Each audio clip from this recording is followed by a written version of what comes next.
zərrə ağrım olmayacaq. Ağrım olsa mən işimi bacarmadım dedik də, oldu mu? Mən işimi bacarmadım, o anlama gəlir. Yəni mən də o sözü özümcə eşitmək istəyən bir deyiləm. Ağrım olmayacaq. Kollapsa girməyin, rahat olun, oturun. Tam belə qəşəng şəraitində faydalanın. Yəni burada ağrısız, acısız, heç nəsiz oturursunuz, işinizi görürsünüz. Qoyun başınıza. Biraz kesin de. Kesin. Diş tam keyif. Dişdə ağrı olmayacaq. Bir dakikada kesin sonra. Bir dəqiqə, neçə dəqiqə istəyir, amma dişdə ağrı olmayacaq da, bunun sözünü Bir verir. dakika. Zaman qazanarıq. Sonra açık olsun. Bir dəqiqə zaman qazanarıq. Bu seçim. Bir baxalım, ben belki de olmuş şey mi? Şey mi? Bir saniye de 38'de.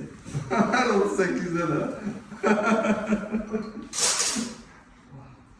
Bakalım dəqiqəmizə bakalım. 9 20. 30 saniyemizde kessin başlayalım. Niye nefes almırıq?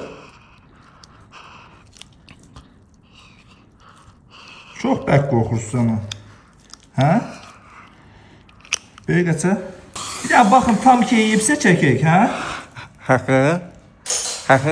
Canım da aldı ne çəkdik, nədir?